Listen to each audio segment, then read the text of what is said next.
பிதாவாகிய தேவனாலும் நம்முடைய கர்த்தராகிய இயேசு கிறிஸ்துவினாலும் உங்களுக்கு கிருபையும் சமாதானமும் உண்டாவதாக. ஆழமான வேத பாட வகுப்பிற்கு வந்திருக்கக்கூடிய ஒவ்வொரு அன்பு சகோதர சகோதரிகளை ஆண்டவராகிய இயேசு கிறிஸ்துவின் நாமத்தினாலே உங்களை வாழ்த்தி வரவேற்கிறேன். எத்தனை பேர் சந்தோஷமா இருக்கிறீங்க? ஆமென். கர்த்தருக்குள் சந்தோஷமா இருப்பதே நம்முடைய பலன் என்று வேதம் சொல்லுகிறது. ஆகியனால சத்தியத்தை எப்படி தாங்க கேட்கணும்? சந்தோஷமாய் நான் கேட்கிறேன். சரி, இன்றைக்கு நம்ம தியானிக்க இருக்கிற வேத பாடம் என்னவென்றால், ஆவியின் கனிகளை குறித்து நம்ம தொடர்ந்து பார்க்க போகிறோம்.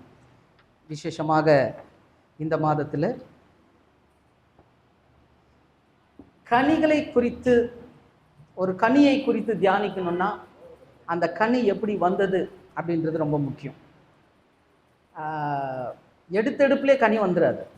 முதல்ல என்ன போடணும்? அதுக்கு விதை போடணும். விதை வேர்களை பிடிக்கணும், பிறகு மரமாகணும், பிற்பாடு தான் நமக்கு கனி அதில் கிடைக்கும்.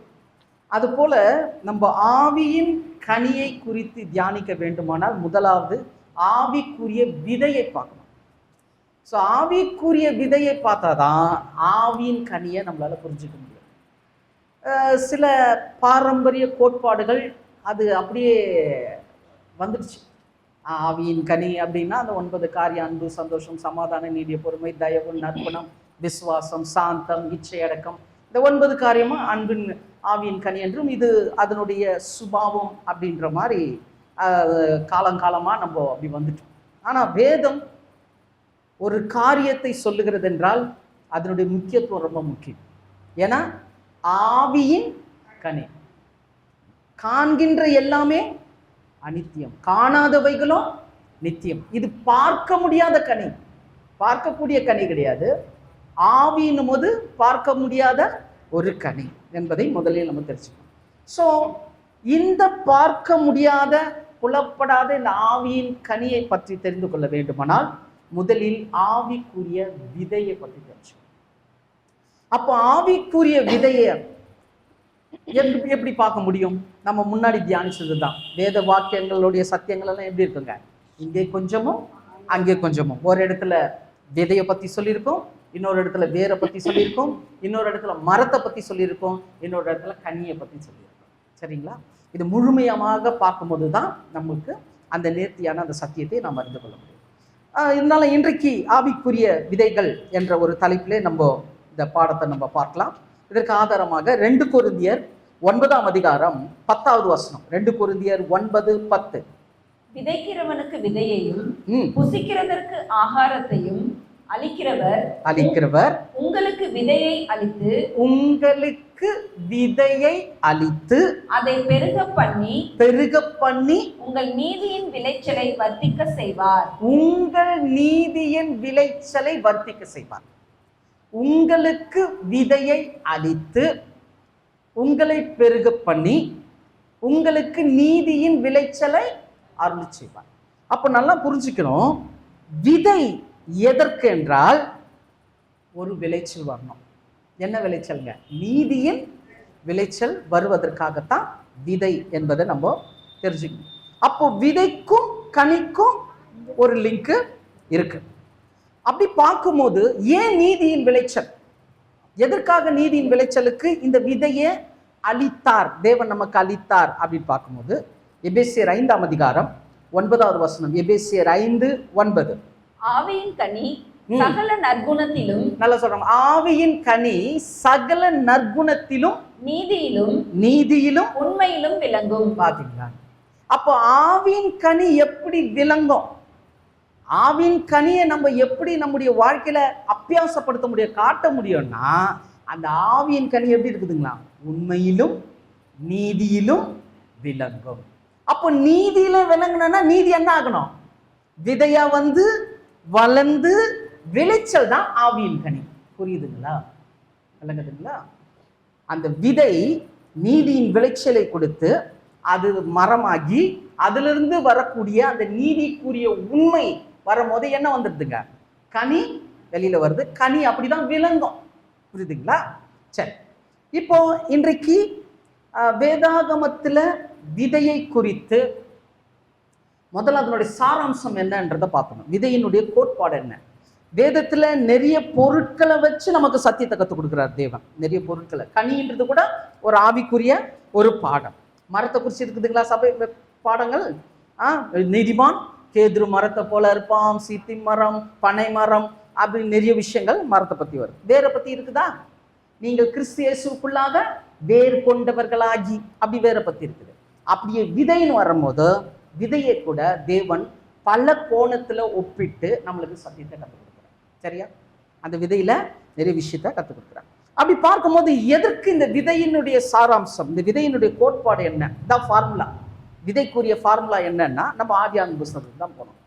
ஆதியாகமத்தில் நீங்க போகும்போது ஆதியாகமம் 1ஆம் அதிகாரம் 11வது வசனம் வாசிங்க. ஆதியாகமம் 1:11. அப்பொழுது தேவன் பூமியானது புல்லையும் விதையை பிறப்பிக்கும் பூண்டுகளையும், நல்லா கவனிங்க, விதையை பிறப்பிக்கும் பூண்டுகளையும் பூமியின் மேல் தங்கள் ஜாதியின்படியே கொடுக்கும் கனி விருட்சங்களையும் முளைப்பிக்க கடவது என்றார். முளைப்பிக்க கடவது என்றார். அது அப்படியே ஆயிற்று. அது அப்படியே ஆயிற்று. இந்த ஒரு காரியத்தை வைத்து பார்க்கும்போது முதலாவது இந்த விதையை குறித்ததான ஒரு ஆழமான ஃபார்முலா, அதனுடைய கோட்பாடு என்னன்னா, முதல் கோட்பாடு விதை உண்டாக கடவுதுன்னு தேவன் சொன்னாரு, விதை உண்டாயிற்று. அல்லங்கதா? அப்போ விதை தேவனுடைய வார்த்தை. என்ன வார்த்தை தானே சொன்னாரு? விதை உண்டாக கடவுதுன்னாரு, வார்த்தை என்ன ஆயிடுச்சுங்க? விதை உண்டாயிடுச்சு. அப்போ முதல் காரியம், விதைக்குரிய கோட்பாடுல முதல் காரியம் என்னவென்றால் விதை தேவனுடைய வார்த்தை. இரண்டாவது, ஆதியாகமம் 1ஆம் அதிகாரம் 12வது வசனம், 1:12.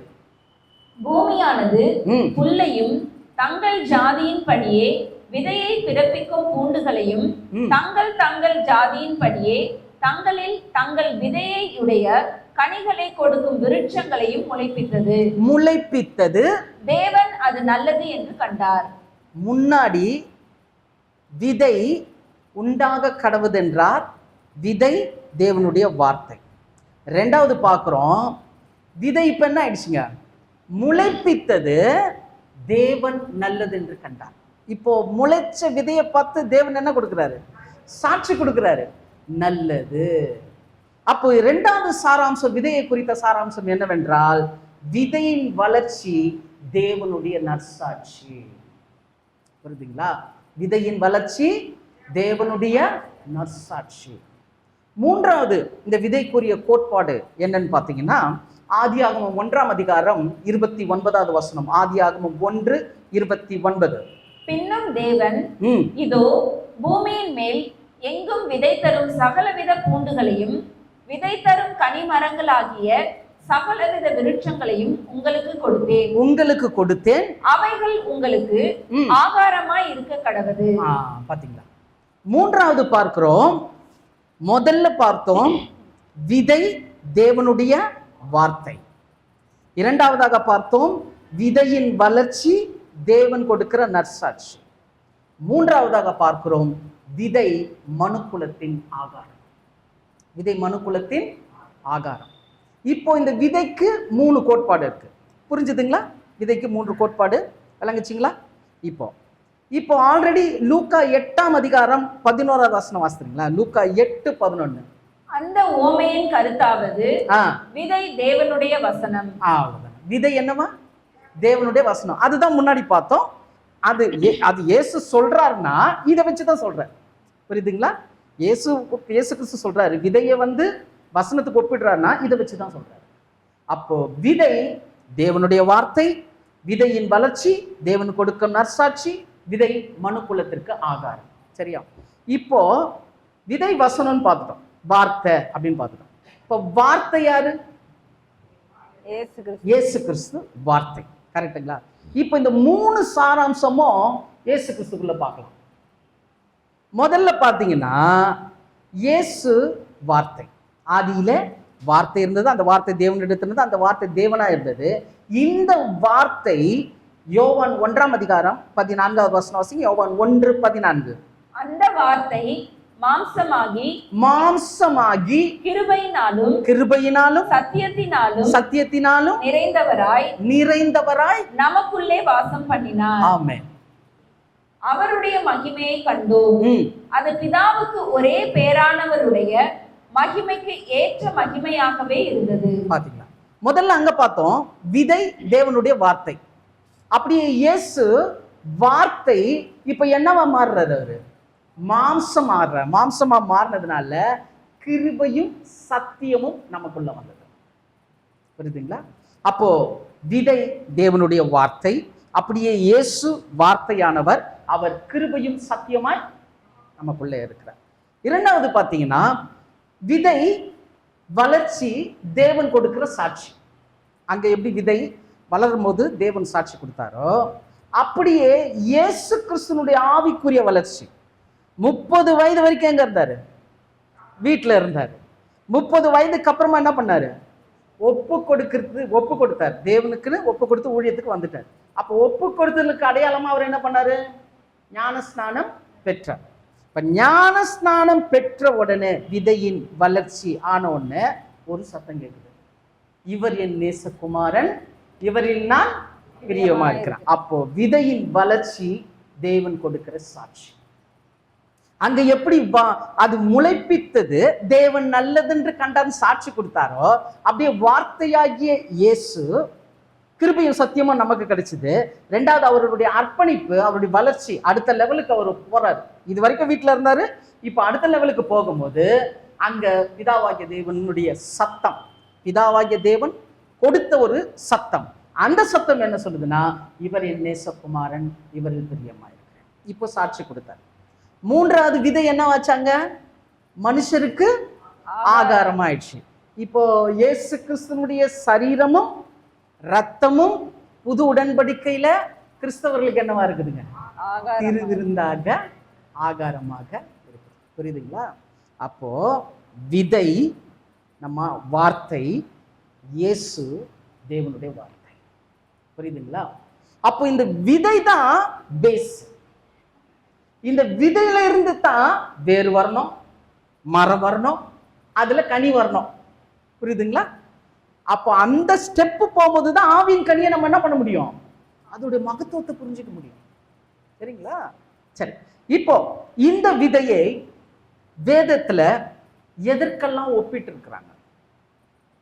ஏன்னா விதை தேவனுடைய வார்த்தைன்னு பார்த்துட்டோம். விதை இயேசு தேவனுடைய வார்த்தை. இந்த வேதத்துல விதையை எதற்கெல்லாம் ஒப்பிட்டு இருக்கிறாங்க அப்படின்னு பார்க்கும்போது அதுல நமக்கு ஒரு பாடம் இருக்கு. தேவன் அதுல இருந்து ஒரு சில காரியங்களை நமக்கு என்ன பண்றாரு? கற்றுக் கொடுக்கிறார். அப்படி நீங்க பார்க்கும்போது இந்த விதைய நிறைய விஷயங்கள் இருக்குது விதையை குறித்து. ஆனால் இன்றைக்கு நம்ம ஒரு 5 காரியத்தை பார்க்க போறோம்.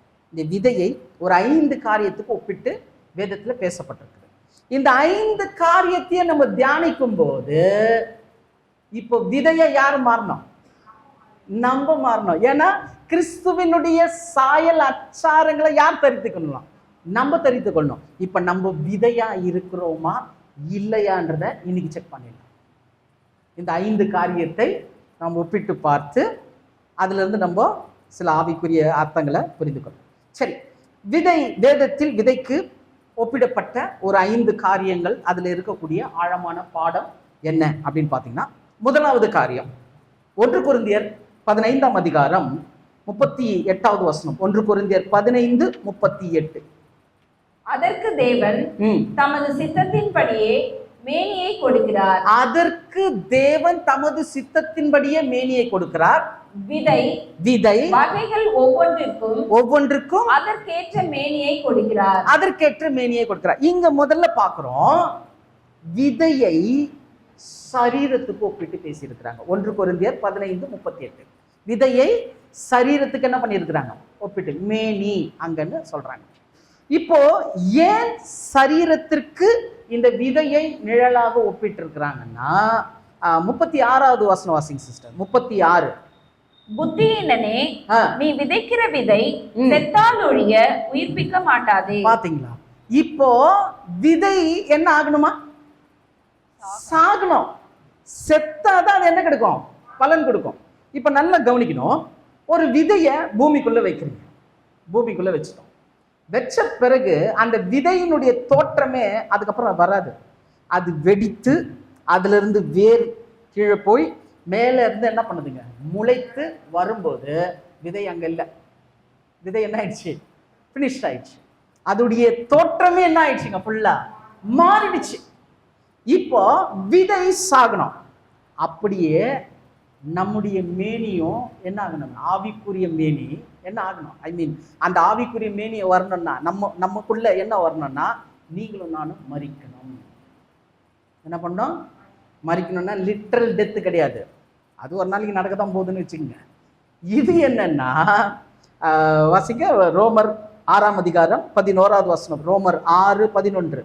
அப்படியே நீங்களும் உங்களை பாவத்திற்கு மரித்தவர்களாகவும், நீங்க பாத்தீங்களா, பாவத்துக்கு மரித்தவர்களாகவும் நம்முடைய கர்த்தராகிய இயேசு கிறிஸ்துவுக்குள் தேவனுக்கென்று பிழைத்திருக்கிறவர்களாகவும் எண்ணிக்கொள்ளுங்கள். இந்த மரணம் வரணுங்க, பாவத்துக்கு மரித்தவர்களாகவும் கர்த்தராகிய இயேசு கிறிஸ்துவுக்கென்று பிழைத்தவர்களாகும்.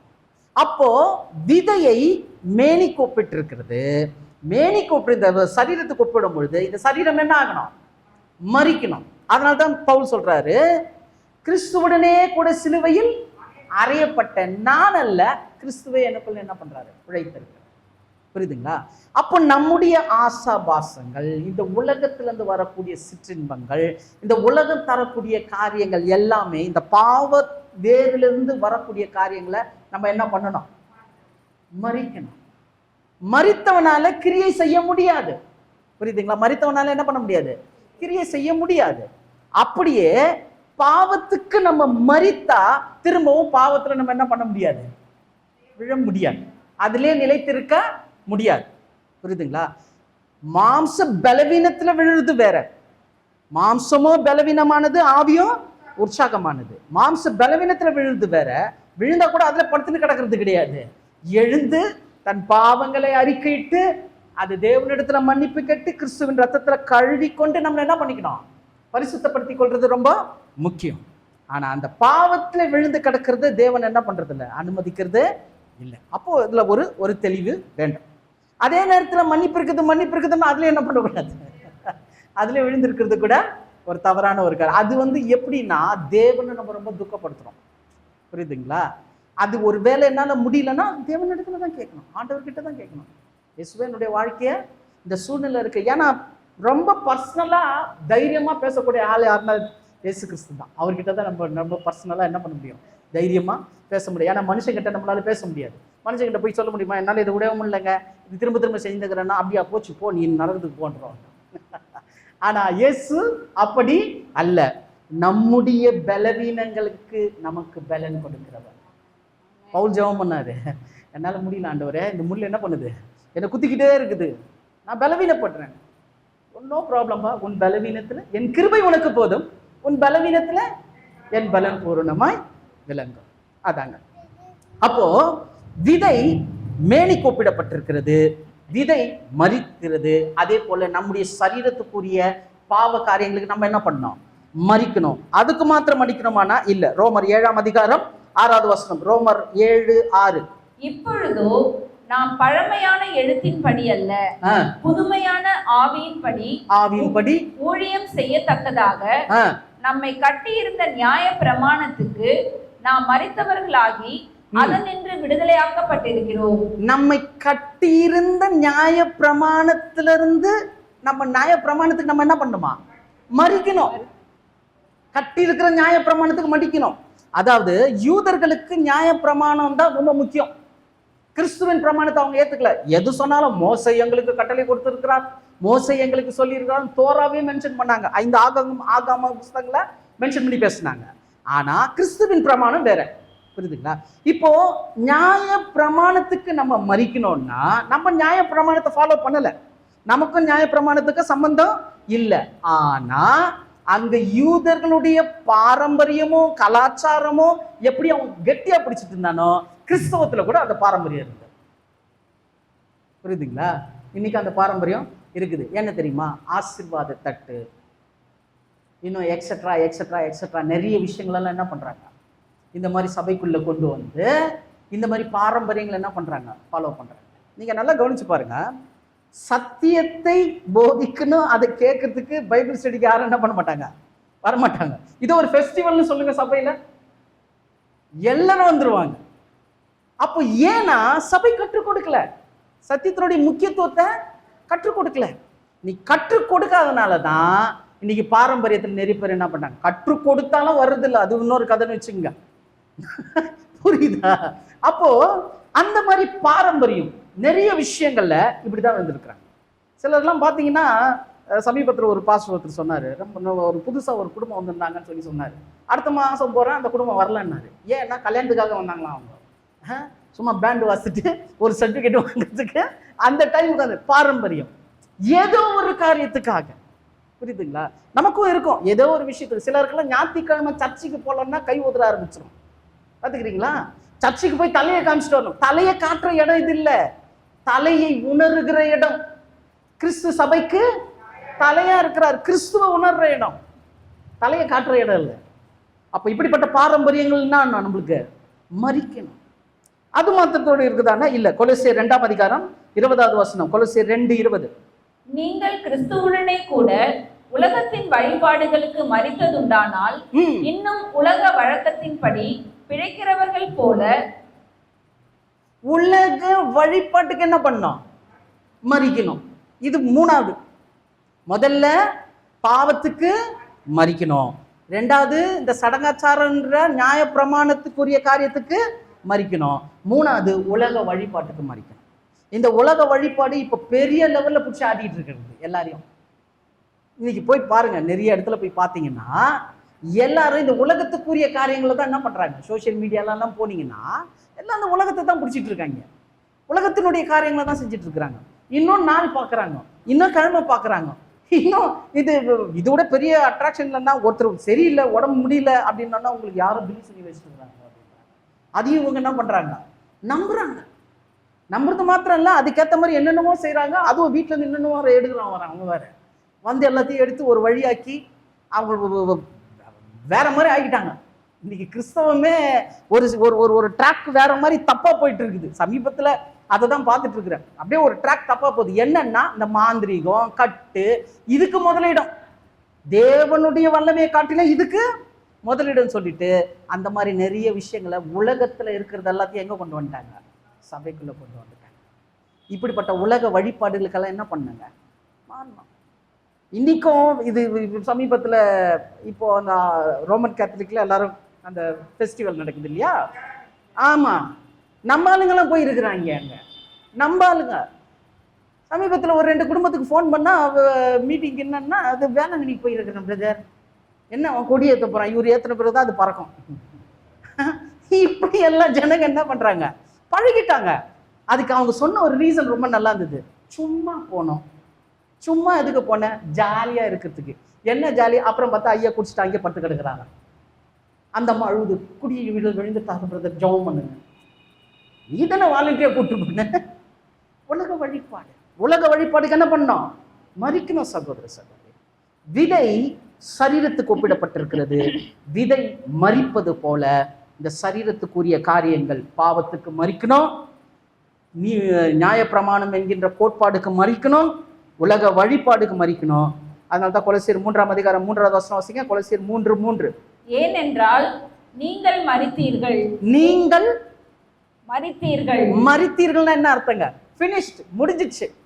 நீங்கள் மரித்தீர்கள், உங்கள் ஜீவன் கிறிஸ்துவுடனே தேவனுக்குள் மறைந்திருக்கிறது. ஆமென். இப்ப பாருங்க, மரித்தீர்கள் அப்படின்னா என்ன அர்த்தம்ன்றதுக்கு டெஃபினேஷன் கொடுக்குறாரு. நீங்க மரிச்சிட்டீங்க, உங்க ஜீவன் கிறிஸ்துவுடனே எங்க மறைஞ்சிருக்குதா, தேவனுக்குள் மறைஞ்சிருக்குதுன்னா நம்ம எவ்வளவு முக்கியத்துவம் வாய்ந்தது. எப்படி அந்த விதை மண்ணுக்குள்ள மறைந்திருக்கிறதோ, இந்த ஆவிக்குரிய விதை கிறிஸ்துவுக்குள் தேவனுக்குள் மறைந்திருக்கிறது என்றது ஆமென் சொல்றீங்க. அப்போ அந்த விதை அந்த மண்ணுல இருந்து போராடி வெளியில வந்துடும். வெளியில வந்து என்ன பண்ணோம், காட்டும். அப்படியே உலகம் என்கின்ற ஆசாபாசங்கள், உலக வழிபாடுகள், பாவங்கள், சடங்காச்சாரங்கள், சம்பிரதாயங்கள் எல்லாம் உடைச்சுக்கிட்டு நம்ம வெளியில வரலாம். புரியுதுங்களா? அப்போ விதை சரீரத்துக்கு ஒப்பிடப்பட்டது முதல் காரியம். இரண்டாவது காரியம், விதை எதற்கு ஒப்பிடப்பட்டிருக்குது? லூக்கா 17ஆம் அதிகாரம் 6வது வசனம். லூக்கா 17:6. அதற்கு கர்த்தர், கடுகு விதையளவு விசுவாசம் உங்களுக்கு உண்டாயிருந்தால் நீங்கள் இந்த காட்டத்தி மரத்தை நோக்கி, நீ வேரோடே பிடுங்குண்டு கடலிலே நடப்படுவாயாக என்று சொல்ல அது உங்களுக்கு கீழ்ப்படியும். ஆமா, இங்க சொல்றாரு விதையை விசுவாசத்திற்கு ஒப்பிட்டிருக்கிறார். விதை எதுக்கு ஒப்பிட்டிருக்கிறாரு? விசுவாசத்துக்கு. அதுக்கு அளவு கொடுக்கிறாரு. என்ன அளவா? கடுகு விதையளவு விசுவாசம். கடுகு விதையளவு விசுவாசம் இருந்தா இந்த காட்டத்தி மரத்தை புடுங்கி அப்படியே போடணும்னு ஆயிடுமா. இன்னொரு இடத்துல சொல்லுவார், இந்த மலையை பார்த்து பெயர்ந்து போன்னு சொல்ல அது என்ன ஆயிடுமா? ஆகுமா. அளவு எவ்வளோ? கடுகு விதை, விதை அளவு. விதையை விசுவாசத்துக்கு ஒப்பிட்டிருக்கிறாங்க. அப்போ இதுல நம்ம புரிஞ்சுக்க வேண்டிய ஒரு விஷயம் என்னன்னா, விதை எப்படி வளர்ச்சியின் அடிப்படையில இருக்குதோ விசுவாசமும் வளர்ச்சியின் அடிப்படையில இருக்குது. விசுவாசம் கூட எப்படி இருக்குதுங்க? வளர்ச்சியின் அடிப்படையில இருக்குது. வளர்ச்சிக்குரிய அளவை கொண்டதுதான் விசுவாசம். ரோமர் 12ஆம் அதிகாரம் 3வது வசனம். ரோமர் 12:3. அல்லாமலும் எனக்கு அருளப்பட்ட கிருபையினாலே நான் சொல்லுகிறதாவது உங்களில் எவனானாலும் தன்னை குறித்து என்ன வேண்டியதற்கு மிஞ்சி எண்ணாமல் அவனவனுக்கு தேவன் பகிர்ந்த விசுவாச அளவின்படியே தெளிந்த எண்ணமுள்ளவனாய் எண்ண வேண்டும். பாத்தீங்களா? அவனவன் தேவன் பகிர்ந்த விசுவாசத்தின் அளவின்படியே எண்ணணும். அப்போ என்னுடைய லெவல் என்ன? அதாவது நம்மை நாமே, நான் எந்த அளவுக்கு வளர்ந்திருக்கிறேன்றத என்னுடைய விசுவாசத்தின் அளவை வச்சுதான் சொல்ல முடியும். புரியுதுங்களா?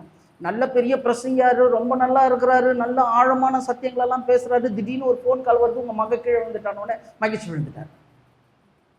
இப்போ என்னாச்சு விசுவாசம்? புரியுதுங்களா? நீதிமான் துர்ச்செய்தியை கேட்டு, ஆமா. அப்போ விசுவாசம் அளவை கொண்டது. விசுவாசம்ன்றது அளவை கொண்டது. எப்படி விதை அளவுன்றாங்களோ அதே மாதிரி விசுவாசம் அளவு இருக்குது. ஜென்ரலா இந்த விசுவாசத்தை குறித்து செப்பரேட்டா நம்ம பார்க்கணும். ஆனாலும் விசுவாசத்தை வர்த்திக்க செய்கிற இடம் எது அப்படின்னா வேதத்துக்கு பிறகு சபை. எப்படி விசுவாசம் பெருகும்? கேள்வினால விசுவாசம் வரும். அப்ப கேள்வின்றது என்னதுங்க? ஹியரிங் சென்ஸ், சத்தியத்தை கேட்கறது. அப்ப சபை தான் என்ன பண்ணுது? சத்தியத்தை சொல்லி கொடுக்குது. அப்ப விசுவாசத்தினுடைய அளவை கூட்டுவது எது? சபை. ஏன்னா இங்க சத்தியத்தை என்ன பண்றாங்க? கற்றுக் கொடுக்குறாங்க. அப்படி பார்க்கும்போது முதல் சபை தேவன் ஆசாரிப்பு கூடாரத்தை கொடுத்தாரு பாருங்க. மோசேக்கு கொடுக்கும்போது 3 விஷயத்தை கொடுத்தாரு. நான் சிம்பிளா சொல்றேன், நான் உள்ள ரொம்ப ஆழமா போல. முதல்ல அதை கற்ற ஒரு விதத்தை கற்றுக் கொடுத்தார். முதல்ல பிரகாரம், அப்புறம் சொல்லுங்க, முதல்ல பிரகாரம் இருக்கும், நெக்ஸ்ட் என்ன இருக்கும்? பரிசுத்த ஸ்தலம், அதுக்கப்புறம் அதுக்குள்ள மகா பரிசுத்த ஸ்தலம். 3 நிலையில் இருக்கும். 1 பிரகாரம், நெக்ஸ்ட் பரிசுத்த ஸ்தலம், அதுக்கப்புறம் உள்ளே போனா மகா பரிசுத்த ஸ்தலம். இந்த 3 காரியத்தை தேவன் ஆசாரிப்பு கூடாரத்துல செய்ய சொன்னார். தேவன் மோசே கிட்ட சொன்ன பிரகாரம் மோசே செஞ்சார். ஆனா அதுல தான் விசுவாசத்தின் அளவு வச்சிருக்கிறார். சோ கோர்ட் முதல்ல பிரகாரம் அப்படின்னும் போது என்ட்ரி, உள்ள ஆலயத்துக்குள்ள போறதுக்கு முன்னாடி என்ன பண்றோம்? காலை எடுத்து உள்ள வச்ச உடனே முதல்ல இது என்னன்னா யோவான் 1ஆம் அதிகாரம் 12வது வசனம் நமக்கு தெரிஞ்ச வசனம் தான். அவர் நாமத்தின் மேல் விசுவாசம் உள்ளவர்கள் எத்தனை பேர்களோ அத்தனை பேர்கள் தேவனுடைய பிள்ளைகளாகும்படிக்கு அதிகாரம்.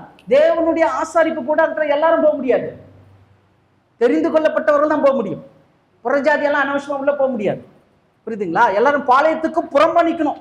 புறஜாதியார் எங்க நிக்கணும்னா பாளையத்துக்கு புறம்பா. பாளையத்துல இஸ்ரவேலர் நிற்பாங்க. இஸ்ரவேலரையும் கடந்து தூரத்துல நிக்க வேண்டியதான் புறஜாதியார். புரியுதுங்களா? இப்போ முதல் பரிசுத்தம் ஆரம்ப நிலை என்னன்னா கிறிஸ்துவை தேவனுடைய குமாரன் என்று விசுவாசிக்கிற அந்த ரட்சிப்பின் அனுபவம். இதுதான் முதல் விசுவாசம். இந்த உலகத்துல 30 முக்கோடி தேவர்கள் இருக்க யெகோவா தேவன் அவருடைய ஒரே பேரான குமாரன் இயேசுன்னு அறிக்கையிடுறோம் பார்த்தீங்களா, இதான் ஃபர்ஸ்ட் முதல் விசுவாசத்தின் அளவு. இந்த விசுவாச அளவு நெக்ஸ்ட் என்ன ஆகுதுன்னா பரிசுத்த ஸ்தலம். நெக்ஸ்ட் என்ன ஆகுதுங்க, பரிசுத்த ஸ்தலம் வரும்போது விசுவாசம் வந்துடுச்சு. நெக்ஸ்ட் என்ன வரணும்னா யாக்கோபு 2ஆம் அதிகாரம் 26வது வசனம். யாக்கோபு 2:26. அப்படியே ஆவி இல்லாத சரீரம் செத்ததா இருக்கிறது போல கிரியைகள் இல்லாத விசுவாசமும் செத்ததா இருக்கிறது. இது 2ஆம் நிலை. 2வது பரிசுத்த ஸ்தலத்துக்குள்ள யார் போவார்னா ஆசாரியர்கள் போவாங்க. அவங்க உள்ள போய் என்ன பண்ணுவாங்க, ஆசாரியத்துக்குரிய வேலைகளை செய்வார். வணங்குதுங்களா? இப்போ ரட்சிப்பின் அனுபவத்துல வந்துட்டு இயேசுவை நான் விசுவாசிக்கிறேன்றது ஆரம்ப நிலை விசுவாசம். 2வது ஆசாரியர்களா மாறணும், கிரியை செய்யணும். அந்த கிரியை எப்படிப்பட்ட கிரியையா இருக்கணும்? கலாத்தியர் 5ஆம் அதிகாரம் 6வது வசனம். கலாத்தியர் 5ஆம் அதிகாரம் 6வது வசனம். கிறிஸ்து இயேசுவினிடத்தில் விருத்த சேதனம் இல்லாமையும் ஒன்றுக்கும் உதவாது. விருத்த சேதனம் இல்லாமையும் ஒன்றுக்கும் உதவாது. அன்பினால் கிரியை செய்கிற விசுவாசமே உதவும். ஆமென். அன்பினால் கிரியை செய்கிற விசுவாசமே உதவும். இது 2ஆம் நிலை விசுவாசம். இது எப்படி? ரட்சிப்பின் அனுபவத்துல முதல்ல வந்துட்டேன், அது ஸ்டார்டிங் ஆரம்ப நிலை விசுவாசம். 2ஆம் நிலை விசுவாசம்னா ஆசாரியனுக்கு ஒரு குணத்தை நம்ம பெற்றுக்கொள்றோம். ஆசாரியனுடைய குணம் என்ன? மனுக்குலத்திற்கும் தேவனுக்கும் நடுநிலை வகித்து செயல்படுறேன். அப்படி இப்போ நம்பன்னா அன்பினாலே கிரியை செய்யுது. எப்படி அன்பினாலே கிரியை செய்யுது? நான் ரட்சிக்கப்பட்டுட்டேன், மற்றவர்கள் ரட்சிக்கப்படணும், என் உற்றார் உறவினர் ரட்சிக்கப்படணும், என் நண்பர்கள் ரட்சிக்கப்படணும், மற்றவர்களாம் ஒண்ணும். அப்போ அதற்கேற்ற மாதிரி நீங்கள் பெற்றுக்கொண்ட ரட்சிப்பை மற்றவர்களோடு கூட என்ன பண்றீங்க, பகிர்ந்து கொள்ளுகிற அன்பினால் கிரியை செய்கிற விசுவாசம். கஷ்டம்னு ஒருத்தன் சொல்றானா, வாங்க உங்களுக்காக நான் ஜெபம் பண்றேன், நீங்க சபைக்கு வாங்க, இந்த காரியத்தை செய்யுங்க. அப்படி நம்ம அவங்கள டியூன் பண்ணி கொண்டு வரும். ஒரு ஆத்ம பாரத்தோடு கூட அவங்களுக்கு நம்ம செய்யற உதவி அன்பினால் கிரியை செய்கிற விசுவாசம். இது 2ஆம் நிலை விசுவாசம். 3வது என்ன இருக்குதுங்க? பிரகாரம், பரிசுத்த ஸ்தலம், அப்புறம் மகா பரிசுத்த ஸ்தலம். யூதா 1ஆம் அதிகாரம் 20வது வசனம். யூதா 1:20. நீங்களோ பிரியமானவர்களே, உங்கள் மகா பரிசுத்தமான விசுவாசத்தின் மேல் உங்களை உறுதிப்படுத்திக் கொண்டு பரிசுத்த ஆவிக்குள் ஜெபம் பண்ணி. பாத்தீங்களா? மகா பரிசுத்தமான விசுவாசம். யூதா 1ஆம் அதிகாரம் 20வது வசனம். மகா பரிசுத்தமான விசுவாசம். இந்த விசுவாசம் முற்றிலும் வித்தியாசம். இதை செப்பரேட்டா தான் பார்க்கணும், இதுக்கு டெஃபினேஷன் கொடுக்க முடியாது. ஏன்னா இது மகா பரிசுத்தமான விசுவாசம் போது அந்த மகா பரிசுத்த ஸ்தலத்துக்குள்ள இருக்கக்கூடிய ஒவ்வொரு பொருளிலும் விசுவாசத்துக்குரிய காரியம் இருக்குது. அது தேவனுக்கு சுத்தமான நம்ம பார்க்கலாம். ஸோ விதை விசுவாசத்துக்கு ஒப்பிடப்பட்டிருக்கிறது. விசுவாசத்துக்கு ஒப்பிடப்பட்டிருக்கும் போது விதை எப்படி வளர்கிறதோ அப்படியே நம்முடைய விசுவாசம் என்ன பண்ணுங்க, வளரணும். வளர்ச்சிக்குரிய அடிப்படையில் இருக்கு. அதுல முதல் நிலை ரட்சிப்புக்குரிய விசுவாசம், 2வது நிலை கிரியை செய்கிற அன்பினால் கிரியை செய்கிற விசுவாசம், 3வது நிலை மகா பரிசுத்தமான விசுவாசம். சரிங்களா? இப்போ 3வதாக இந்த விதை எதற்கு ஒப்பிடப்பட்டிருக்கிறது? மத்தேயு 13ஆம் அதிகாரம் 38வது வசனம். மத்தேயு 13:38. நிலம் உலகம், நல்ல விதை ராஜ்யத்தின் புத்திரர். நல்ல விதை ராஜ்யத்தின் புத்திரர், கலைகள் பொல்லாங்கனுடைய புத்திரர். இப்ப இயேசு சொல்றாரு விதையை ராஜ்யத்தின் புத்திரருக்கு ஒப்பிட்டு. நல்லா பார்க்கணும். விதை நமக்கு கொடுக்கப்பட்டிருக்கிறது. ஏன் விதையை கொடுத்தார்னா நீதியின் விளைச்சல் வரணும். நீதியின் விளைச்சல் தான் ஆவியின் கனி விளங்கும், நீதியிலும் உண்மையிலும் விளங்கும். அப்போ விதைய எதுக்கு ஒப்பிட்டு இருக்கிறாங்க அப்படின்னு விதையை பார்க்கிறோம். முதல்ல விதை என்ன எதுக்கு ஒப்பிட்டு இருக்கிறாங்க? சரீரத்துக்கு ஒப்பிடப்பட்டிருக்கு. 2வது விதை விசுவாசத்திற்கு ஒப்பிடப்பட்டிருக்கு. 3வதாக பார்க்கிறோம் விதை ராஜ்யத்தின் புத்திரருக்கு ஒப்பிடப்பட்டிருக்கு. இப்போ இந்த ராஜ்யத்தின் புத்திரர் யார்? சூப்பர் சிஸ்டர், ரொம்ப தெளிவாயிட்டாங்க. ராஜ்யத்தின் புத்திரர் யாருங்க? நம்ம தான். ஏன்னா வாசிங்க, லூக்கா 12ஆம் அதிகாரம் 32வது வசனம். லூக்கா 12:32. பயப்படாதே சிறுமந்தையே. பாத்தீங்களா? பயப்படாதே சிறுமந்தையே, உங்களுக்கு ராஜ்யத்தை கொடுக்க உங்கள் பிதா பிரியமாய் இருக்கிறார். ஆமென். உங்களுக்கு ராஜ்யத்தை கொடுக்க உங்கள் பிதா பிரியமா இருக்கிறார். பயப்படாதே இருக்குதா? இது பெரிய மந்தையா? சிறுமந்தை தான். இந்த சிறுமந்தைக்கு தான் என்ன கொடுக்குறாரு? ராஜ்யத்தை கொடுக்குறாரு. புரியுதுங்களா? வாஞ்ச, தேவனுடைய வசனத்தின் மேல வாஞ்ச, சத்தியத்தின் மேல வாஞ்ச, இன்னும் கற்றுக்கணும் தாகமா. அதனால்தான் தாகம் உள்ளவன் மேலதான் என்ன பண்றதான்? தண்ணீரை விட. வறண்ட நிலமா இருக்கணுங்க. அந்த வறண்ட நிலத்துல தான் கர்த்தர் நீர் தடாகமாக மாற்றுகிறார் என்று நம்ம பார்க்கிறோம். அப்போ இந்த மூன்றாவது விதை ராஜ்யத்தின் புத்திரருக்கு ஒப்பிட்டு இருக்குதுன்னா, இப்ப இந்த மூன்றாவது நிலை உங்களுக்கும் எனக்கும் தேவன் ஒரு ராஜ்யத்தை வச்சிருக்கிறார். தேவன் நமக்கு என்ன வச்சிருக்கிறாரு? ஒரு ராஜ்யத்தை வச்சிருக்காரு. கிறிஸ்தவத்தினுடைய இலக்கு ரொம்ப முக்கியம். ஏன்னா இன்னைக்கு கிறிஸ்தவம் எப்படி இருக்குதுன்னா, முன்னாடி கஷ்டப்பட்டேன், இப்போ வந்துட்டேன், இப்போ நல்லா இருக்கிறேன், இப்படி சொல்ற ஒரு கூட்டம். இன்னொரு கூட்டம் என்ன தெரியுமா? முன்னாடி நல்லா இருந்தேன், இப்போ தேவனுக்குள்ள வந்தோடனே எல்லாத்தையும் போயிடுச்சு, நான் இப்போ நான் தேவனை மட்டும் தான் படிச்சுட்டு இருக்கிறேன், இப்படி ஒரு கூட்டம். ஒருத்தர் சொன்னாரு, நான் கவர்மெண்ட் வேலை ஒன்று செஞ்சுட்டு இருந்தேன், அதை விட்டுட்டு நான் என்ன பண்ணேன்? தேவனுக்காக வந்தேன். ஆனால் இப்போ அவரு லெவலே வேற. கிட்ட 1.5 கோடி ரூபாய் காரு 4 வச்சிருக்கிறாரு. அவர் கவர்மெண்ட் வேலையில இருந்தா வாங்க முடியுமா? ஆனா இன்னைக்கு என்ன இருக்கிறாரு? ரொம்ப ரிச்சா இருக்கிறாரு. ஆனா சொல்றதுன்னா, நான் கவர்மெண்ட் வேலையை விட்டுட்டேன், நான் அதை விட்டுட்டேன். இது சரி, நல்லா புரிஞ்சுங்க. அப்போ கிறிஸ்தவம் என்பது இந்த லௌகீக உலகத்துல கர்த்தர் கொடுக்கிற தேவைகள் மட்டும் இல்லை. இதை வச்சுக்கிட்டு நம்ம ஒண்ணும் பண்ண முடியாது. நாளைக்கே அவர் வந்து வாப்பா வாமான்னு எங்க போனோம்? இல்ல ஆண்டவரே, ரொம்ப காஸ்ட்லி பொருள் கொஞ்சம் எடுத்துட்டு வரனே. இல்ல இல்ல, நீ தான் எனக்கு காஸ்ட்லி, நீ வா. புரியுதுங்களா? அப்ப கிறிஸ்தவம் எதை சார்ந்து இருக்குதுன்னா, ஆசீர்வாதத்தை பேஸ் பண்ணிருக்கு. ஆசீர்வாதம் தேவையில்லை, வேண்டாம், கிறிஸ்தவம் கொடுக்காதுன்னு நான் சொல்லல. ஆசீர்வாதம் உண்டு. ஏன் தெரியுமா? நம்ம பிள்ளைங்களுக்கு நேரத்துக்கு ஏற்ற மாதிரி எல்லாத்தையும் செய்யுதுன்றது நம்ம கடமை. நம்ம கடமை. என்னைக்காவது நீங்க ஜெபம் பண்ணிக்கிறீங்களா? ஆண்டவரே, நாளை காலையில என்னுடைய பிள்ளைக்கு நான் எப்படியாவது ஆகாரம் கொடுக்கணும் ஆண்டவரே, ஜெபம் பண்றோமா? டைமுக்கு எல்லாம் கிடைக்கும். கர்த்தரும் அப்படிதான். நீங்களும் நானும் அவருடைய பிள்ளைங்க. நமக்கு என்னது தேவை, எப்போ தேவை, என்னைக்கு தேவைன்றது கரெக்டா அவருக்கு தெரியும். அந்த டைம்ல அவரு கொடுத்துருவாரு. ஏன்னா இதை தாண்டி நம்ம ஓடக்கூடாது. அதனால தான் பவுல் சரியா சொன்னாரு, இன்னைக்காக மாத்திரம் கர்த்தரை தேடுகிறவர்களா இருந்தா எல்லாரை காட்டிலும் எப்படி இருப்பீங்களா? பரிதபிக்க. ஐயோ பாவம் சொல்ற மாதிரி ஆயிடும். கடைசியில ரொம்ப பாவங்க அந்த மாதிரி சொல்ற மாதிரி ஆயிடும். அப்போ கிறிஸ்தவர்களுடைய இலக்கு என்னன்னா, இந்த உலகத்தின் ஆசீர்வாதம் இல்லைங்க. உலகத்தின் ஆசீர்வாதம் அதை கேர் பண்ணாதீங்க. அது உங்களுக்கு உண்டு. அது தேவன் வந்து தேவையானதை கொடுப்பாரு. ராஜ்யம் தான் நம்முடைய இலக்கு. எத்தனை பேர் ஆமென் சொல்றீங்க? ஆமென். ராஜ்யம் தான் நம்முடைய இலக்கு. அதனால தான் இங்க ராஜ்யத்தின் புத்திரர்னு அவரு சொல்றதை நம்ம பார்க்கிறோம். வெளிப்படுத்தல் 3ஆம் அதிகாரம் 21வது வசனம். வெளிப்படுத்தல் 3:21.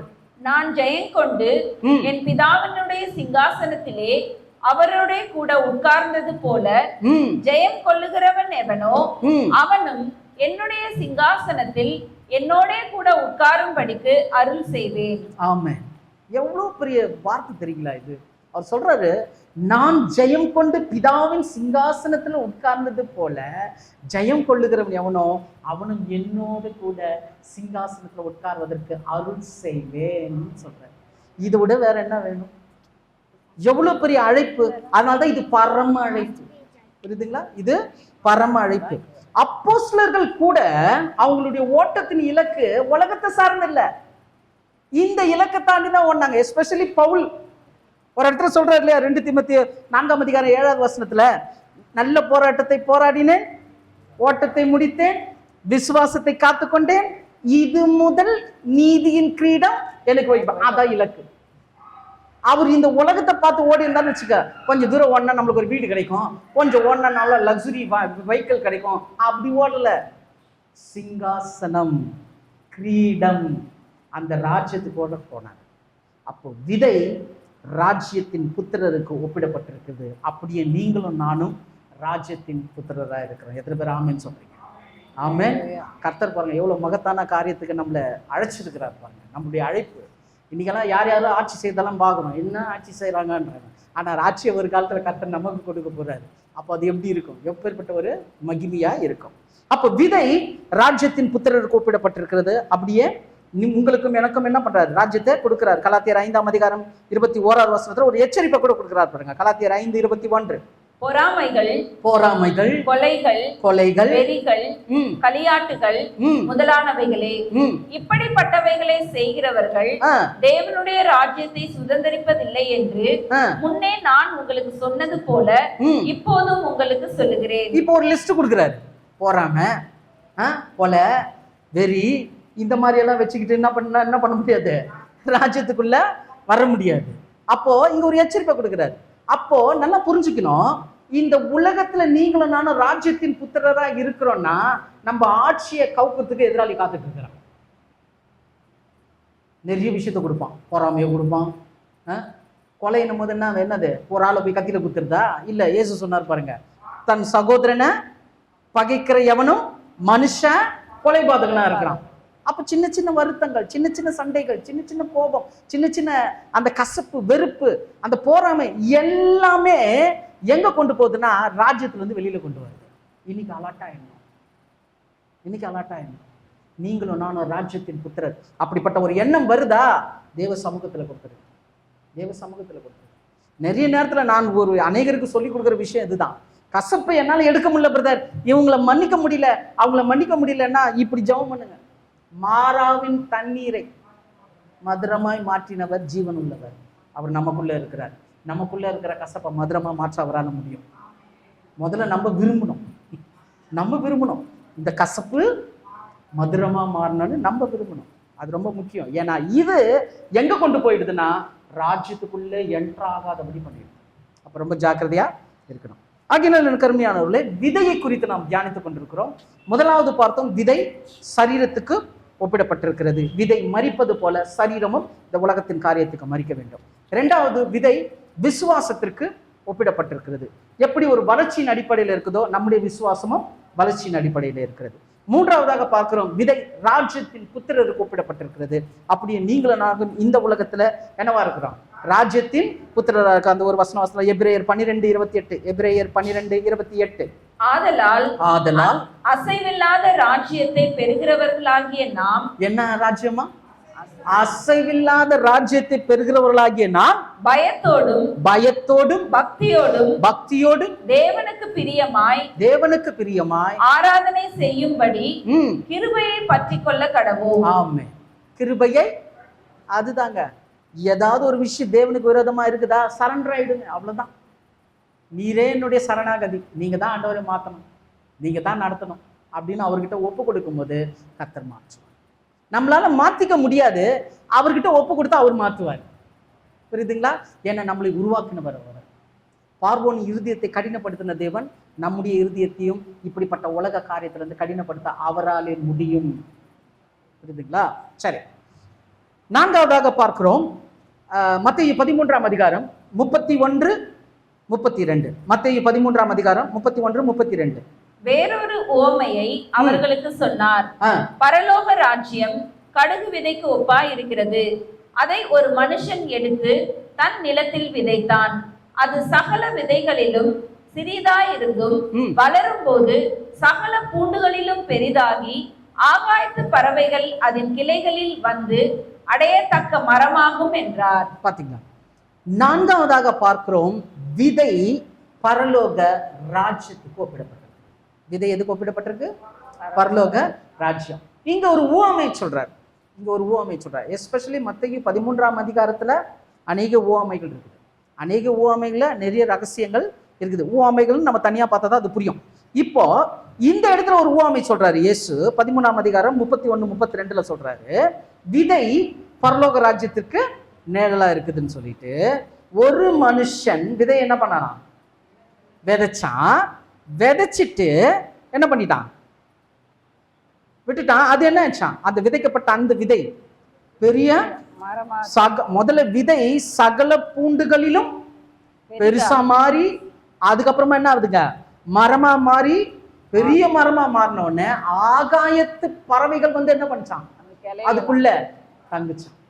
தங்கக்கூடியதா இருக்குதுன்னு இந்த உவமையை பரலோக ராஜ்யத்துக்கு ஒப்பிடுறாரு.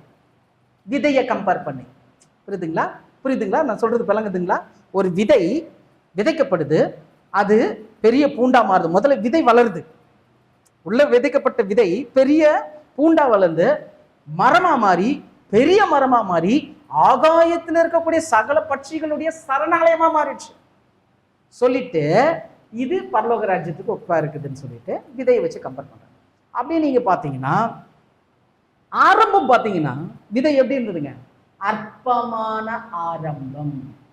அதை விதைக்கும் போது அவனுக்கு தெரியாது இது ஒரு பெரிய மரமாகும், இதுல வந்து ஆகாயத்து பறவைகள்லாம் உட்காரும் அப்படின்னு தெரியாது. ஏதோ ஒண்ணு போட்டான், அது என்ன ஆயிடுச்சுங்க? வளர்ந்துருச்சு, பெருசாகி அப்படியே வளர்ந்து ஆகாயத்து பறவைகள்லாம் வந்துச்சு. அப்படியே பரலோக ராஜ்யத்துக்குரியவர்கள் யாருன்னா நம்ம தான். ஏன்னா நம்ம தான் ராஜ்யத்தின் புத்திரர். அப்போ இன்றைக்கு நம்ம எப்படி இருக்கிறோம்னா, ஆரம்பமான அற்பமான ஒரு ஆரம்பம். எப்படி? நான் ரட்சிக்கப்பட்டேன், நீங்களும் நானும் ரட்சிக்கப்பட்டிருக்கிறோம். இன்னைக்கு நீங்க என்ன பார்க்குறீங்க, நான் உங்களை பார்க்குறேன். நம்ம நிலைமை என்னன்றது நமக்கு தான் தெரியும். இப்படி இருக்கிறோம். ஆனா அது என்ன ஆகுதுங்க? வளருது. வளருது. எங்க வளருது தெரியுமா? சரீர ரீதியா இல்ல, உள்ள உள்ள உள்ளான மனுஷன் என்ன ஆகுறான்? நாளுக்கு நாள் புதிதாக்கப்படுறான். சத்தியத்தை கேட்க கேட்க கேட்க, ஒவ்வொரு வாரமும் கேட்க கேட்க, வேதத்தை திறந்து படிக்க படிக்க படிக்க என்ன ஆகுதுங்க? அப்படியே growth அப்படியே பெருசா ஆன உடனே அது பெரிய மரமா ஆகுதுன்றதுக்கு என்ன காரணம்னா, ஆகாயத்து பட்சிகள் வந்து என்ன பண்ணிச்சான்? இறங்கிச்சான். இப்ப பறவைக்கு ஒரு ஸ்பெஷாலிட்டி இருக்கு. பறவைக்கு ஒரு ஸ்பெஷாலிட்டி. இயேசு கிறிஸ்து ஒரு இடத்துல என்ன சொல்றாரு? காகங்களை பார்க்க பட்சிகளை பார்க்கிலும் நீங்கள் விசேஷித்தவர்கள். ஏன் சொன்னாரு? யாருக்குன்னு நம்ம பார்த்துருக்கணும். அதாவது இந்த பூமியில இருந்து வானத்துக்கு எழும்பக்கூடிய தகுதி பறவைகளுக்கு மட்டும்தான் இருக்கு. புரியுதுங்களா? பூமியில இருந்து வானத்துக்கு பறக்கக்கூடிய தகுதி பறவைகளுக்கு மட்டும்தான் இருக்குது. அப்படியே அதை காட்டிலும் விசேஷத்தவர்கள் ஏன் சொன்னார்னா, இன்னைக்கு நம்ம பூமியில இருக்கிறோம், ஒரு நாள் வரும்போது வானத்தையும் தாண்டி பரலோக ராஜ்யத்துக்கு செல்லுவோம். எத்தனை பேர் ஆமென் சொல்றீங்க? புரியுதுங்களா? இதை வச்சுதான் இயேசு சொன்னாரு, பட்சைகளை காட்டிலும் நீங்கள் விசேஷமானது. இப்போ பறவைகள் வந்து, வானத்து பறவைகள் வந்து அங்க தஞ்சம் புகுந்ததுன்னா என்னன்னா, நீங்கள் சத்தியத்தை அறிந்து கொள்ள அறிந்து கொள்ள அறிந்து கொள்ள ஆவிக்குரிய ஆசீர்வாதங்கள் பரத்திலிருந்து இறங்கி வந்து நமக்குள்ள தந்தது. நன்மையான எந்த ஈவும் பூரணமான எந்த வரமும் பரத்தில் உண்டாகி ஜோதிகளின் பிதாவின் இடத்திலிருந்து புறப்பட்டு வருகிறது. எத்தனை பேர் ஆமென் சொல்றீங்க? புரியுதுங்களா? இப்போ பரலோக ராஜ்யத்துக்கு விதையை ஒப்பிட்டு இருக்கிறார்னா, அற்பமான ஆரம்பம், முடிவு மகிமையானது. அற்பமான ஆரம்பம், முடிவு மகிமையானது. சும்மா ஒரே ஒரு விஷயம் சொல்றேன். இப்போ நம்மள ரொம்ப தாழ்த்தி பார்க்குறவங்க யாராவது இருப்பாங்க, மைண்டில் வச்சுங்க. உங்களுக்கு தெரியும், ரொம்பவும் தாழ்த்தி பார்க்குறவங்க யாரும் இந்த உலகத்தாரில் யாராவது வச்சுக்கோமே, நம்மளை பார்க்கும்போது அப்படி பார்க்குறோம். இப்போ தேவனுடைய ராஜ்யம் வந்துச்சுன்னு வச்சுங்க. பரலோக ராஜ்யத்தில் வரும்போது நம்ம எல்லாம் க்ரௌனை போட்டுக்கிட்டு அந்த சிங்காசனத்தில் உட்காரும் போது அவங்க நம்மளுக்கு எப்படி இருப்பாங்க? அவங்க எப்படி இருப்பாங்க அதை விட்டுருங்க, என்ன நினைப்பாங்க அவங்க? ஆஹா, இவங்கள தான் நம்ம என்ன பார்த்தோம்? அற்பமாக பார்த்தோம். ஆனால் இன்னைக்கு இவங்க எப்படி இருக்கிறாங்க? ராஜ்யத்தில் உட்கார்ந்து. அதுதான் சங்கீதம் 23 சொல்றாரு, எனக்கு ஒரு பந்தியை ஆயத்தப்படுத்தி என் தலையை எண்ணெயால் அபிஷேகம் பண்ணினீர், என் பாத்திரம் நிரம்பி வழிது. அப்பதாங்க நம்முடைய பாத்திரம் ஃபுல்ஃபில் ஆகும்.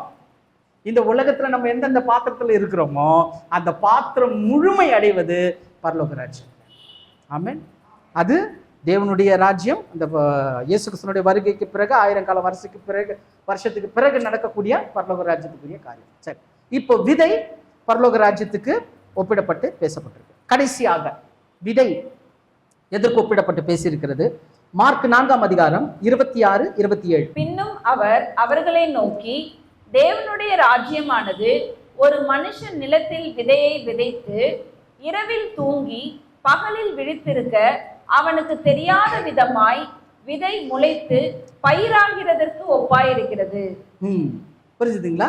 இப்போ 5வதாக பார்க்கிறோம், விதை தேவனுடைய ராஜ்யத்துக்கு ஒப்பிடப்பட்டிருக்கு. முன்னாடி பார்த்தோம் விதை பரலோக ராஜ்யத்துக்கு ஒப்பிடப்பட்டிருக்கு. இப்போ தேவனுடைய ராஜ்யத்துக்கு ஒப்பிடப்பட்டிருக்கு. பரலோக ராஜ்யத்துக்கு ஏன் ஒப்பிடப்பட்டிருக்குன்னா, பிரசன்ட் டே, இப்போ நம்ம யாருடைய ஆளுகையில தான் இருக்கோம்? எது ஆளுகையில இருக்கு? எந்த ஆளுகையில இருக்கிறோம்? பரலோகத்தினுடைய ஆளுகையில நம்ம இருக்கிறோம். புரியுதுங்களா? எந்த ஒரு, அதான் முன்னாடி அந்த வசனம் சொன்னேன், நன்மையான எந்த பூர்ணமான எந்த வரும் பரலோகத்துல இருந்து தான் வரணும். ஸோ பரலோகத்தினுடைய அந்த அந்த பட்சிகளை வந்து தங்கத்துக்கு இதான் அடையாளம். இப்போ பகிரங்கமா விதை தேவனுடைய ராஜ்யத்துக்கு கூப்பிட்டு. ஆக்சுவலா அந்த தேவனுடைய ராஜ்யத்தை குறித்து ஒரு சின்ன ஒரு கன்ஃபியூஷன் இருக்கு. நிறைய பேர் கேட்டிருக்காங்க. என்னன்னா கிறிஸ்துவின் ராஜ்யம்னு இருக்கு, ரெண்டாவது தேவனுடைய ராஜ்யம் இருக்கு. இப்ப கிறிஸ்துவனுடைய ராஜ்யம் வேற, தேவனுடைய ராஜ்யம் வேறன்னு இல்லை.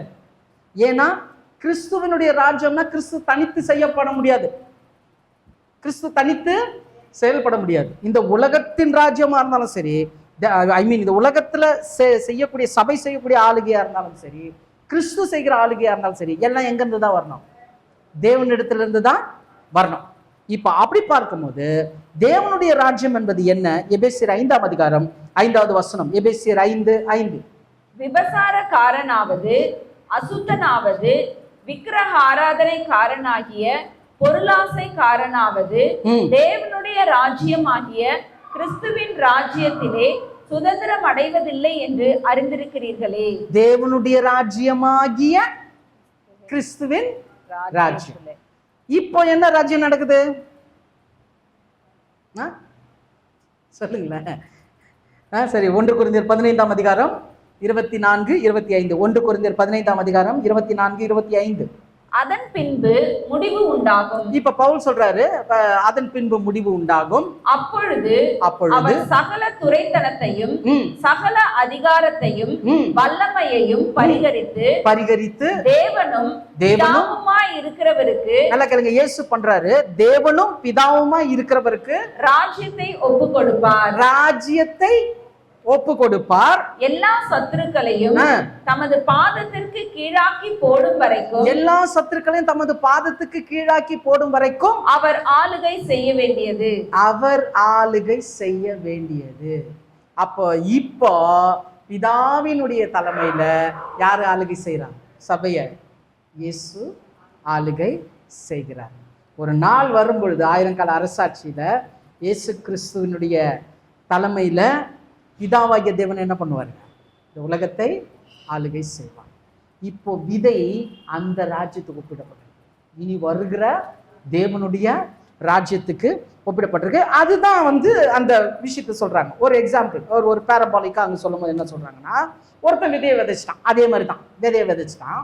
விதையை விதைச்சிட்டு போயிட்டு என்ன பண்ணனா, இரவில தூங்கி பகலில் விழிச்சிருந்தான். திடீர்னு என்ன பண்ணிடுச்சான்? அறியாத விதத்துல விதை முளைச்சு நின்றுச்சு. நல்லா கவனிக்கணும் அந்த உவமைய.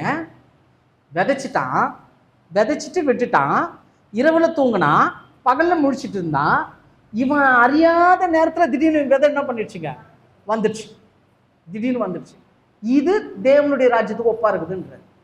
அப்படியே கொஞ்சம் பார்த்தீங்கன்னா, ராத்திரில தூங்கி பகல்ல என்னதான் பண்ணுவான்? விழித்து தானே இருப்போம். அதுல என்ன இருக்குது ரகசியம்? ஒண்ணுமே கிடையாது. எல்லாருமே ராத்திரில என்னதான் பண்ணுவான்? தூங்க தான் பண்ணுவோம். பகல்ல விழிச்சுதான் இருப்போம்.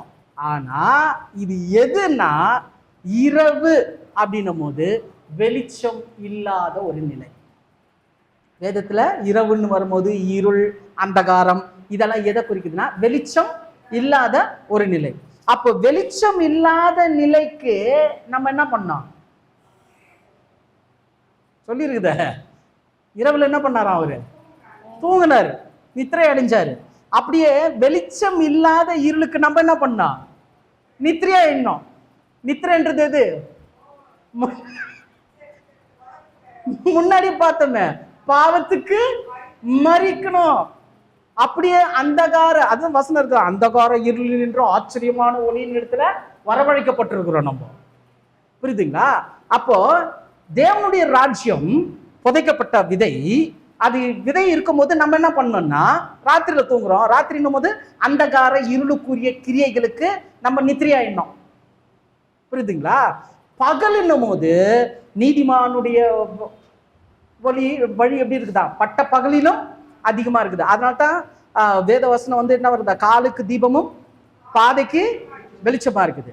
அப்போ வெளிச்சம்னு சொல்லும் போது சத்திய ஒளி. பகல்ல அந்த சத்திய ஒளிக்கு என்ன பண்ணணுமா? கண்ணை விழித்திருக்கணும். அப்ப அந்தகார இருளுக்குரிய கிரியைகளுக்கு நம்ம தூங்கணும். சத்திய ஒளிக்குரிய காரியங்களுக்கு விழிச்சிருக்கணும். அப்படி இருக்கும்போது, அப்படி இருந்துட்டா நம்ம எதிர்பாராத நேரத்தில் திடீர்னு என்ன ஆயிடுமா, முளைச்சிருமா. அப்படியே இயேசு எப்படி வருவாருங்க? திருடனை போல வருவார். எப்போ வருவார்னு தெரியுமா? தூதர்கள் அறியார், மனுஷகுமாரன் அறியார், பரலோகத்தில் இருக்கிற பிதா மாத்திரமே அறிஞ்சிருக்கிறார். அப்போ திடீர்னு சடனா என்ன ஆயிடுங்க, ஒரு நாளைக்கு தேவனுடைய ராஜ்யம் ஸ்டார்ட் ஆகிடும். அப்போ நம்ம அந்தகார இருளுக்கு மறிக்கணும், வெளிச்சத்துக்கு சத்திய ஒளிக்கு கண்களை திறக்கணும். ஆகினால் என்ன கருமையானவர்களே, இந்த விதை ஒப்பிட்டு தேவன் இந்த 5 காரியத்தை காட்டுறார். முதல்ல என்ன பார்த்தோம்? சரீரத்துக்கு நிழலா இருக்குது. இரண்டாவது விசுவாசத்துக்கு நிழலா இருக்குது. மூன்றாவது ராஜ்யத்தின் புத்திரருக்கு நிழலா இருக்குது. நாலாவது பரலோக ராஜ்யத்திற்கு நிழலா இருக்குது. ஐந்தாவதாக பார்ப்போம் தேவனுடைய ராஜ்யத்திற்கு நிழலாக இருக்கிறது அப்படின்னு சொல்லிட்டு, அதுல அந்த மார்க் எழுதின அந்த 4ஆம் அதிகாரத்திலே 25 கூட வாசிக்கலாம். 25 உள்ளவன் எவனோ அவனுக்கு கொடுக்கப்படும், இல்லாதவன் எவனோ அவனிடத்தில் உள்ளதும் எடுத்துக்கொள்ளப்படும் என்றார். பாத்தீங்களா? உள்ளவன் எவனோமோ அவனுக்கு என்ன பண்ணப்படும்?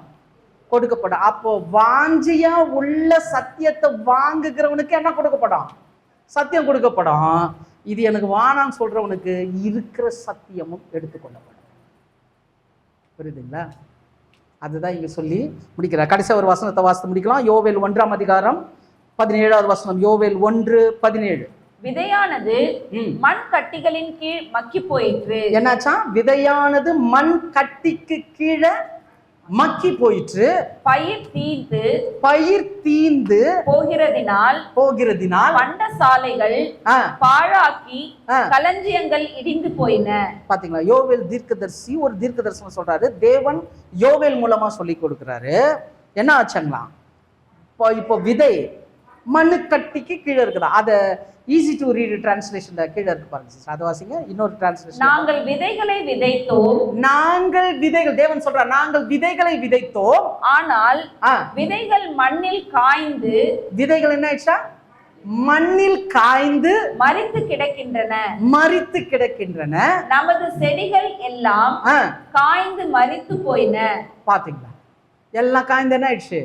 மரித்து போயிடுச்சு. அப்போ நல்லா புரிஞ்சுக்கணும், மண் கட்டிக்கு கீழே இருக்கிற விதை என்ன ஆயிடுச்சா? காஞ்சி போகும். அப்படின்னா என்ன அர்த்தம்? மண் கட்டிக்கு கீழே, ஆக்சுவலா மண்ணுக்கு கீழே தானே இருக்குது, அது வளர தானே செய்யும். ஆனா இங்க தேவன் சொல்றாரு, மண்ணு கட்டிக்கு கீழே இருக்கிற விதை என்ன ஆயிடுச்சு? காஞ்சி போச்சுன்னா மண் எதுக்கு ஒப்பிட்டு இருக்கிறாங்க? நான் மண் என்று நினைவு கூறுங்க. யார? மனுஷனை, இந்த சரீரத்தை தான் சொல்றாரு. அப்ப இந்த மண்ணான சரீரத்துல உள்ள இருக்கிற விதைய காஞ்சி போறதுக்கும் வளர வைக்கிறதுக்கும் யாரால தான் முடியும்? யார் தான் அதுக்கு இடம் கொடுக்கணும்? நம்ம தான் கொடுக்கணும். புரியுதுங்களா? அப்ப ஜாக்கிரதையா இருக்கணும். அப்போ விதையை நாம் புரிந்து கொள்ள வேண்டும். விதையை விளங்கி கொள்ளும் போதுதான் அடுத்து நம்ம அந்த கனிக்குள்ள போக முடியும். தேவனுக்கு சித்தமானால் அடுத்த வாரம் நம்ம கனியின் வகைகள் குறித்து பார்க்கலாம். ஆக்சுவலா ஆவியின் கனி அப்படின்றது இந்த கனி வகைகளை பார்க்குறோம் பாருங்க, அதுல ஒரு வகை தான், அதுல ஒரு கனி தான் ஆவியின் கனி. அந்த ஒரு கனியில தான் 9 விதமான காரியங்கள் இருக்கு. தேவனுக்கு சித்தமாக வருகிற நாட்கள்ல அதை நாம் பார்க்கலாம்.